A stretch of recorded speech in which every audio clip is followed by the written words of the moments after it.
Você provavelmente leu ou ouviu essa fala de Bolsonaro na última semana. Não tenho medo de eleições. No voto auditável e confiável. Dessa forma, corremos o risco de não termos eleições no ano que vem. Por trás dessa ameaça às eleições de 2022 está a tentativa de aprovar o voto impresso no Brasil. Mas por que será que o presidente quer tanto voltar ao passado? Realmente há um risco de fraude nas eleições? Ou estamos vendo os preparativos para um golpe em caso de derrota? Debata com a Virtu News. Desde que foi eleito em 2018, o presidente Jair Bolsonaro repete o mesmo discurso. Vocês descobrem uma maneira de nós fazermos a contagem aberta dos votos e apresentar na prática para o povo brasileiro que não vai ter a fraude. Caso contrário, teremos problemas nas eleições do ano que vem. Mesmo ganhando as eleições, Bolsonaro insiste na tese de que houve fraude. Sempre prometeu, mas nunca apresentou provas. Qualquer cidadão brasileiro que tenha alguma prova de que houve fraude no processo eleitoral tem o dever cívico de encaminhar ao TSE e nós vamos apurar. Fora isso, é retórica política, são palavras ao vento. Mas há um ano de uma nova corrida eleitoral, esse discurso virou uma estratégia para a volta de algo que os brasileiros já abandonaram faz tempo. As cédulas de papel, famosas quando o voto era depositado nesta urna aqui, de madeira. Foi assim que o Brasil inteiro votou até 1994. Em 2022, quase 30 anos depois, Bolsonaro e os seus apoiadores agora defendem que a eleição tem a impressão do voto.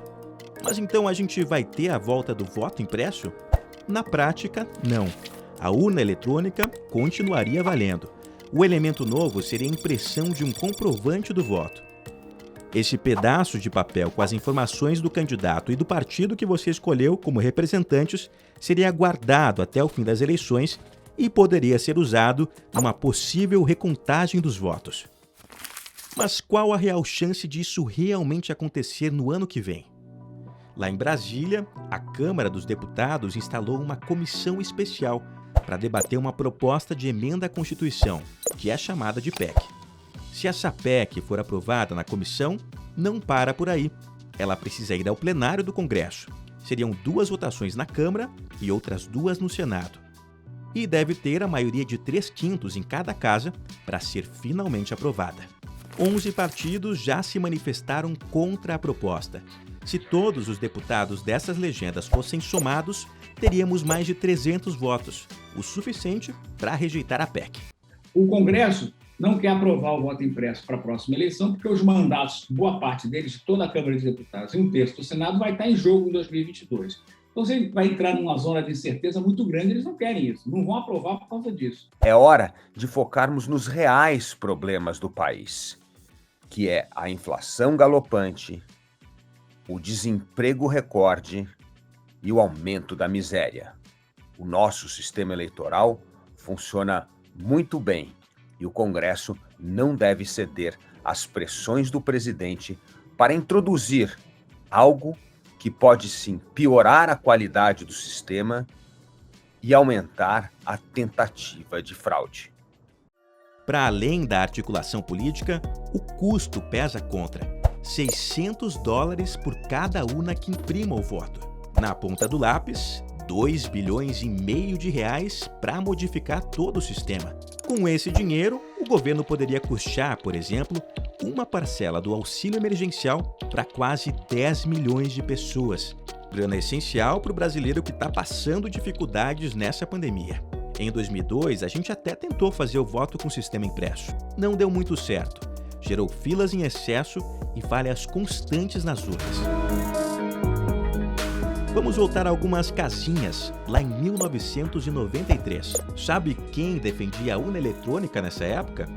Isso mesmo, Bolsonaro. Nessa reportagem publicada pelo Jornal do Brasil, ele criticava as fraudes do voto impresso, enquanto tentava articular uma chapa de candidatos militares para disputar as eleições de 94. Para os especialistas, é exatamente para onde o Brasil pode voltar.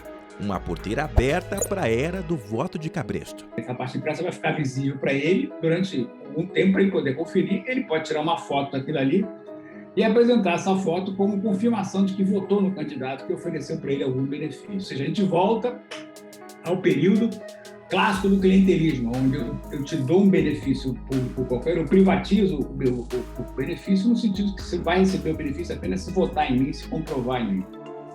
Até quem já fez parte do governo Bolsonaro critica a ideia. Santos Cruz, general do Exército e ex-ministro da Secretaria do Governo, vê fanatismo de bolsonaristas. Você tem um presidente que foi eleito 7 vezes na vida com esse sistema, os filhos foram eleitos nesse sistema várias vezes, né? O sistema pode ter algum problema? Pode, pode ser aperfeiçoado.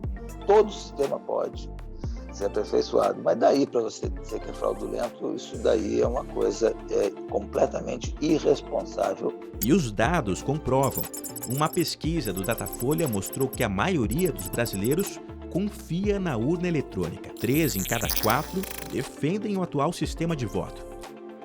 No mundo, a urna também se mostra confiável. Em nenhum dos 46 países que utilizam o voto eletrônico em eleições, qualquer fraude foi comprovada até hoje. O Brasil se inclui neles. Uma curiosidade é que a urna eletrônica é auditável antes, durante e também depois das eleições. Meses antes da eleição, especialistas são convidados para testar a urna e conferir se está tudo funcionando direitinho. E também tem o que o TSE chama de uma eleição paralela, uma simulação para saber se o voto digitado na urna e o voto computado são os mesmos.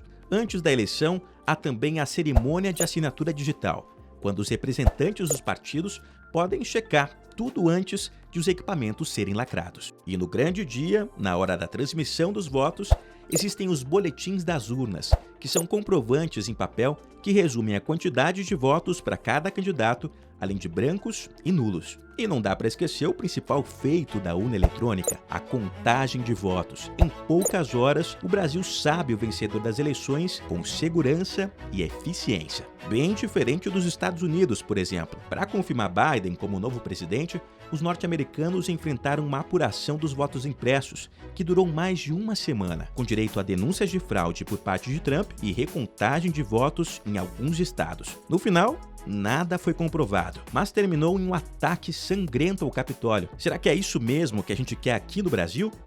Até outubro de 2022, a gente ainda tem um longo caminho pela frente. Tempo suficiente para debater, escolher em quem votar e apontar o confirma na urna com confiança e sem dúvidas. A gente quer te ajudar nesse processo. Interaja com a gente nas nossas redes sociais. Não esqueça de comentar e deixar sua sugestão. Virtu News. Soluções concretas para desafios urgentes. Você encontra aqui.